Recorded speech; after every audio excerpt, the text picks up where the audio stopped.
is an interview-based podcast connecting listeners with musicians, writers, producers, etc. through curated playlists.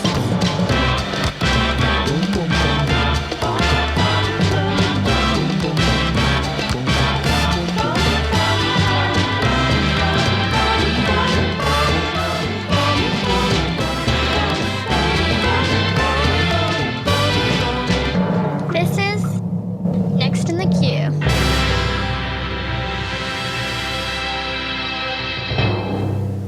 Welcome to Next in the Queue. Next in the Queue is an interview-based podcast that connects listeners with musicians, writers, producers, and really anyone in the industry through curated playlists. Today, I'm joined with Lauren Frawley and her musical project, Frawley. So welcome to the podcast.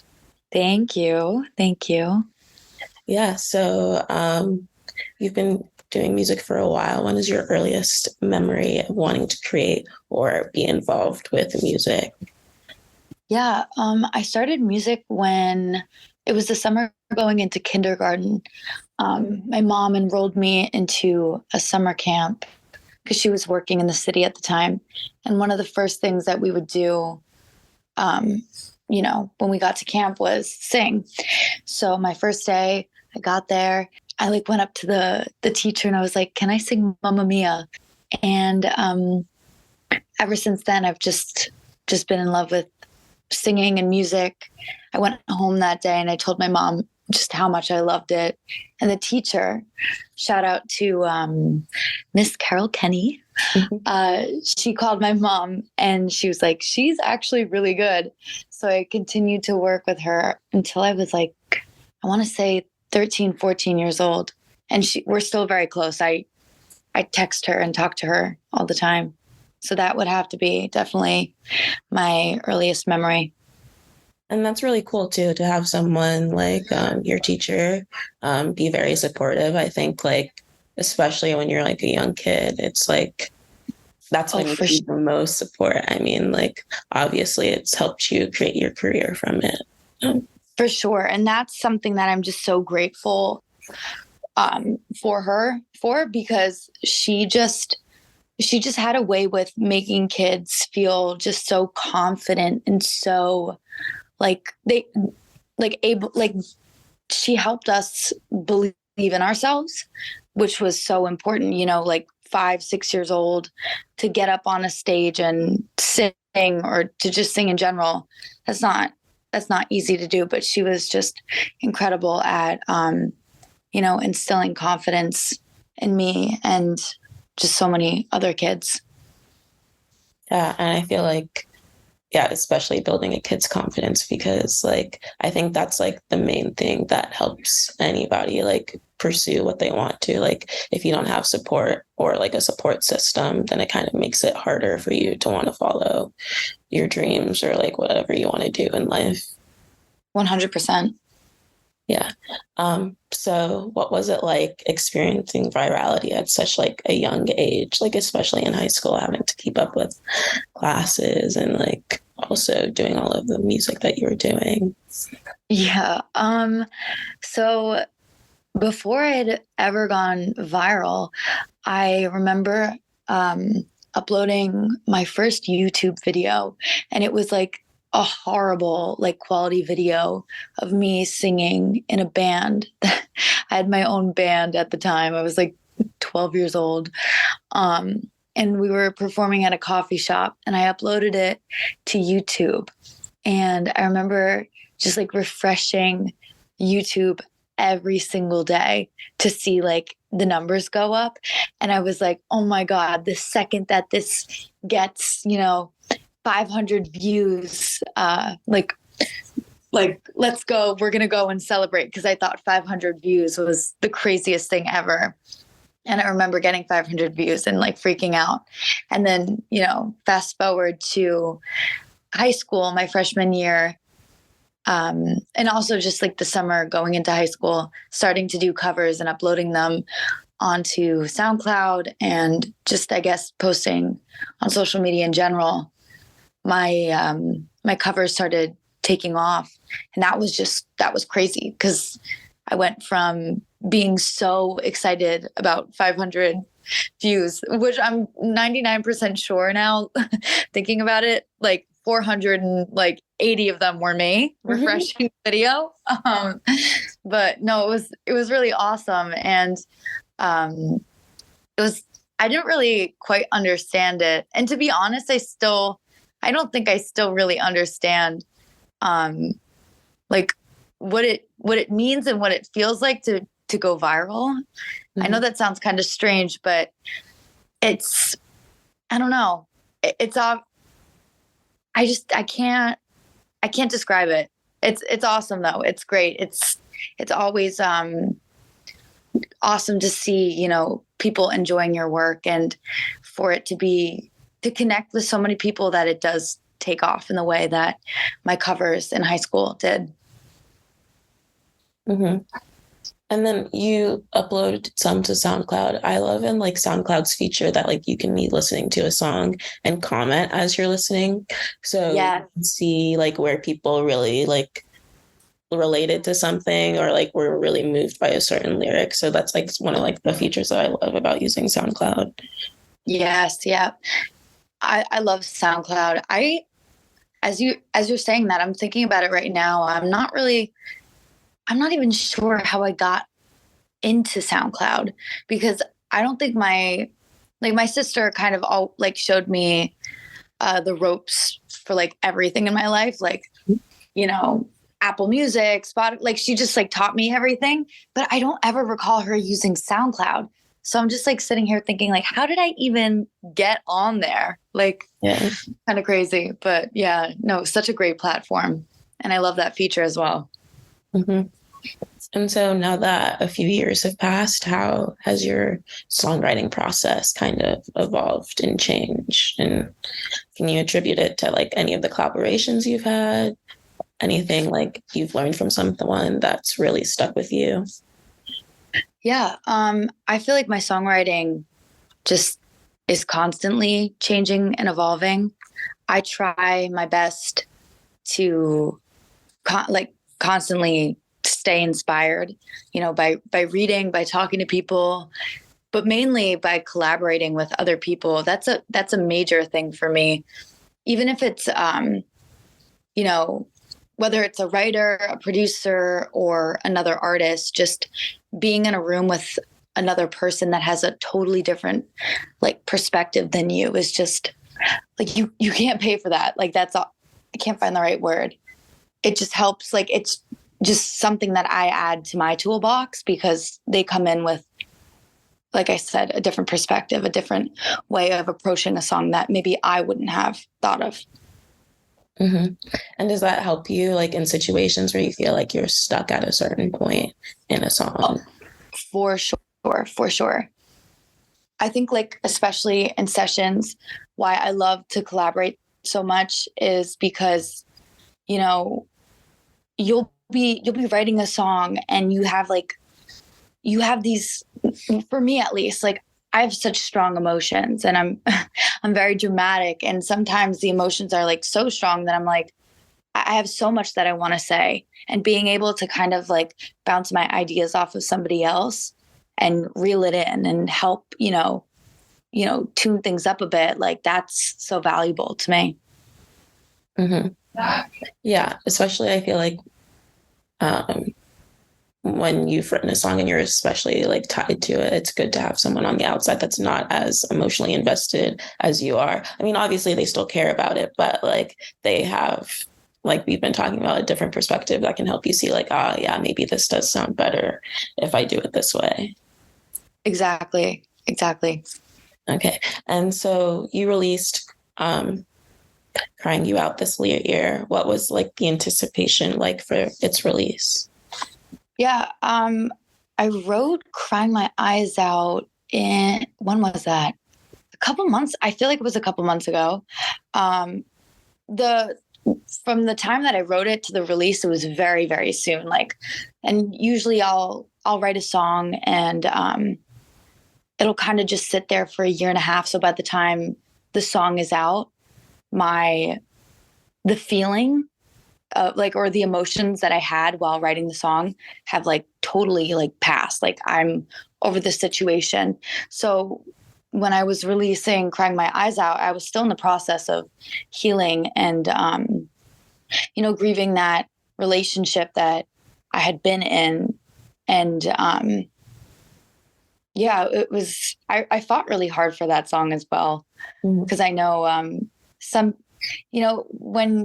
when you're releasing music, you have so many people in your camp. You have people on the business side, but also people on the music collaborator side that have a lot of ideas and opinions of, oh, you should put this one out next, or you should put this one out. And I just fought really, really hard for Crying My Eyes Out. The emotion was too strong to just like let it sit on a hard drive for another 3 months.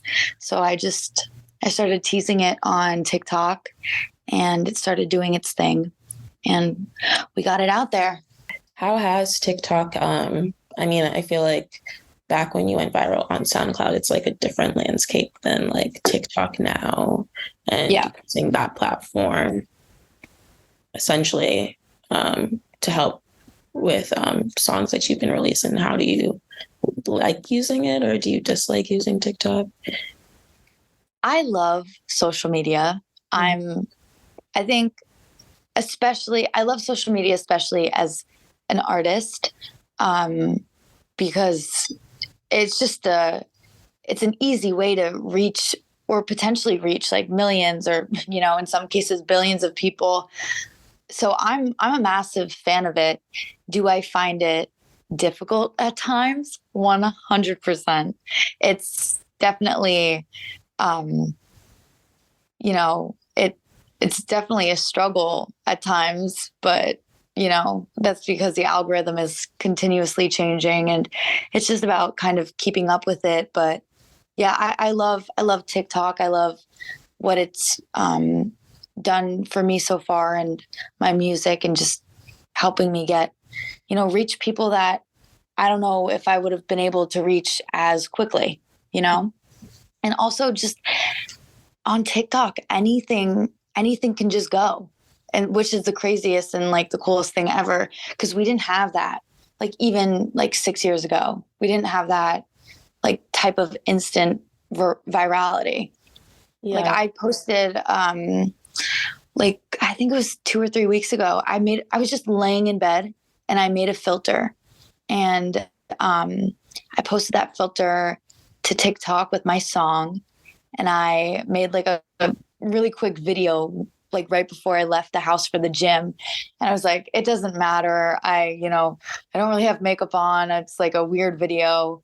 But no one's really going to see it. And then of course, now that's my biggest video I've put on TikTok. It's at like 6.6 million. So you never know what's going to happen, where it's going to take you, but it's definitely a gem. Yeah. I feel like I'm glad some of the social media, like things that we have, didn't exist when I was younger, because I was like, a directioner, like I was in the One Direction. Oh, yeah. I feel like that would be, so embarrassing to have, like the amount of videos that I would probably have created. Like, oh my gosh, the ability to go live with people would be crazy concept to think about. Wait, but okay, I have 2 questions for you really quick. Okay. One, who was your boy in the band? And okay. 2, what? No, go ahead. Oh, and did you ever have a Stan account like on Instagram or anything? Because I 100% did. I'll say that shamelessly.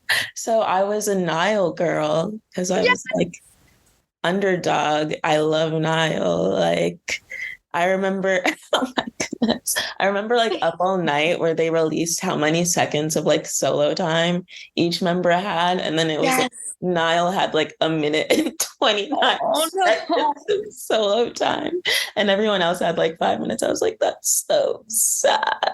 So I became a Niall girl, and I did have a Stan account, not on Instagram. I had one on Tumblr, and like my name was like Tope Horan. So I was just like my name with Niall's last name on attached.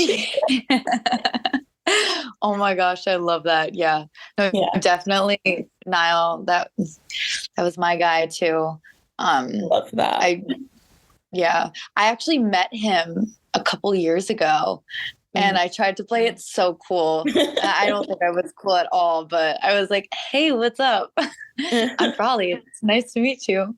And he was so sweet. Like, we were at a Grammy party, and he was like, the fact that he gave me like the time of day, like, props to him. I love that for you. That's so funny. All the coolest people I know were like directioners at a time. Right? I know so many that work in music now. I'm like, yeah, it's like the militant Exactly. of being a stan that like makes it work out in music. So we were talking about crying my eyes out. So you said that like usually like there's like a lot of emotion tied to a song when you're writing it. How does it feel like once you've released it and kind of like let it go and like it's in the past for you, having other people then react to that song and like it have a lot of meaning to them?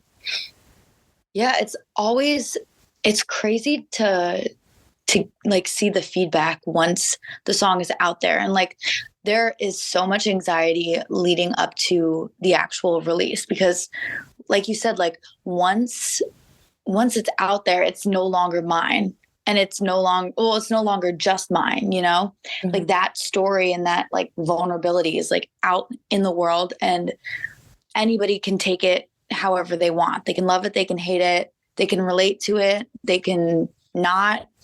But thankfully, like with honestly, like all of my releases, I've gotten just such incredible messages from people, like guys and girls, saying how much, you know, my songs have helped them, and how much they can relate to them, and they feel so heard and seen.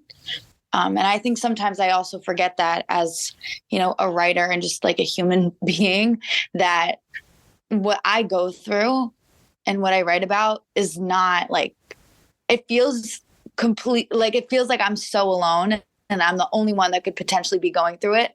But like, it's so universal, you know, whether I'm talking about like someone in my family, like my little brother growing up, or,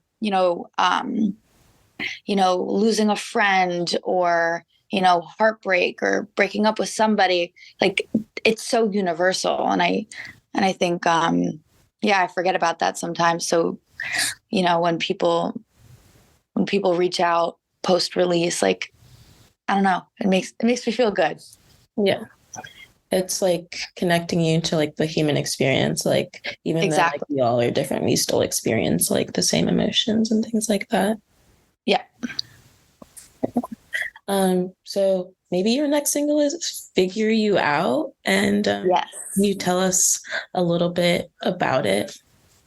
Yeah. I love this song. I've been so excited for this song to come out. Basically it's about this guy that I was just, for lack of better words, like just a fool for. Like, I kept thinking that, you know, he was going to come around, and, you know, because if I had to describe him like in a song that wasn't Figure You Out, like if I had to put a song to him before my song, it would be Hot and Cold by Katy Perry. Mm-hmm. And like at one point we joked with each other and like would send that song to each other because of like the dynamic of our relationship. Mm-hmm. But it was all fun and games like at first, but you know, the song is about mind games, and you know, the lyric is like, you told me you loved me while you were sleeping at that one girl's house. Like, boy, it's getting hard trying to figure you out. I can't ever figure you out. And it's essentially like, you know, like, are you in? Are you out? Like, you're telling me you want me, but your actions are saying differently. So, yeah. Yeah. I feel like It's about him. yeah, I feel like a lot of people can relate to that, like being in like situationships with like other people. Especially, I feel like I don't know, I don't want to sound like old, but like in this day and age, um, with like dating apps and things, I think people are afraid of like saying what they want or being assertive because it's like not cool to like show your feelings. It's not cool to say that you're looking for a certain type of thing. 100%. Exactly. And I just let this guy string me along for like way too long. I'm going to admit it. It was well over a year. And it's not like, and I think the song has a little bit of angst in it. Like it is definitely like if you stripped away all the production and you played it on piano and slowed it down, like it is a sad song. But with the music and like some of the lyrical content, especially like on the second verse, it gets angsty. Cause like at one point I was just like, I told him straight up, like he knew how I felt. I was like, what is this? Like, why do you keep doing this? Like you're messing with my head. And we had so many moments of like where I would, I'd take him off of Instagram, I'd delete his number, and then, we'd find a way back to each other. And yeah, so I feel like this song just reflects all that. And like I was just saying before, it's not an experience. And what, like you were just saying, it's not an experience that's only unique to me. Like a lot of people go through this. Mm-hmm. And so that brings us to your playlist. It's like titled Airplane Mode. Yes. And so you're like going on a trip to Ireland and like, yes, I am. This is like your hype you up playlist. And like you have hot and cold on here. It's kind of just like a playlist to help, you get back into, being you. Like you're like, Yeah, rebuilding like my confidence and just kind of reminding myself that like I'm that girl, because I think I lost that for a minute. I think I really just I cared so much about the fact that I clearly didn't matter and mean the world to this guy that I started believing it. So this playlist and like these songs kind of like these are all the songs that I listen to kind of just like recenter myself, get myself back, be like, no, you are that girl. Like, sorry for his loss. Like that sucks for him. He's going to look back and see that he really, he really messed that one up, Yeah. And I feel like music is such like a cool way to like help you kind of recenter yourself, because like music can like make you feel like a ton of different emotions. Like yeah, you make a playlist about being sad. I feel like I tend to do that whenever I'm in a bad mood, to play sad music, and it's like, I know, me doing this too, to yourself. But yeah, like definitely having like a hype playlist is something that can help you get back into the mode of like wanting to like recenter yourself and like be who you were before, like and exactly situationship relationship. Yeah, no, because I would do the same thing. Like whenever I'd be sad, I'd just make a playlist of the saddest songs you could think of and like just cry. But like with this whole new era and like Figure You Out and all these songs that are coming out afterwards, like it's a totally different vibe. And I don't want to put myself like, I don't want to make myself sad. Like the lyrics can sting, but I want the music to hit hard, Yeah. Yeah. Yeah. And we're talking a lot about, and the songs in the playlist are talking a lot about revamping after a breakup. Yes. How do you typically handle getting over someone? Sometimes it depends. I have a little cry. Yeah. That's okay. You have to have a little cry sometimes. Just a little cry. Of course, I get straight to the studio or the piano. I write it out. I talk to my sister. She's a great outlet for me. And I try and just go out, and like my new thing ever since, really just cutting the relationship off with this guy that Figure You Out is about, I've been really just trying to lean into, things that are going to build me up. So it could just be like going for a hot girl walk, with my friends, or like going out on the town, or just doing my makeup, like little things to just remind myself that like, I'm that girl. Like I'm the prize. It was his loss. And, just anything to build my confidence up. Yeah, definitely. And since this is talking about being in airplane mode, like what are some of the things that you do to unwind when you like aren't on your phone and you're completely like disconnected from the world? I like to, honestly, I love to read like poetry books. I love to go on walks with my friends, and just I'm kind of basic, but I like to go to dinner, watch TV, like just all the normal like chill things, just the basic things. But like when you're not on your phone, like you can really enjoy it, and you're present, and you're there. And I really love, I love to put down my phone because it can get overwhelming sometimes. So those are definitely like my go-tos. Yeah, I feel like it's good to have like a little tiny break from your phone, especially like I'm so bad at like keeping my attention to things. And I feel like I've been reading lately that like a ton of people at movie theaters are like consistently getting on their phones these days instead of just like, like I can see both sides, but instead of taking like 2 hours like that a movie is just to watch it and enjoy it, because like we do everything on our phone. Like my phone wakes me up, my phone tells me like what my schedule is, my phone essentially, like, you can't go anywhere without your phone, basically. Yeah, 100%. And that's so funny. I like that new Oppenheimer movie. I think it's like 3 hours. I can't imagine what, especially like Gen Z is doing, sitting there watching it. Like they're definitely checking or like subconsciously, like just clicking on the phone and checking it. Cause our attention spans have just like shortened, and they just keep getting more and more short. It's kind of crazy. Yeah. Like the whole Barbieheimer thing. Like I watched Barbie. I'm building myself up to watch Oppenheimer. There's just so many things about that movie that are making me not want to watch it. Like I don't like I don't like war movies. I don't like biopics, and it's 3 hours long.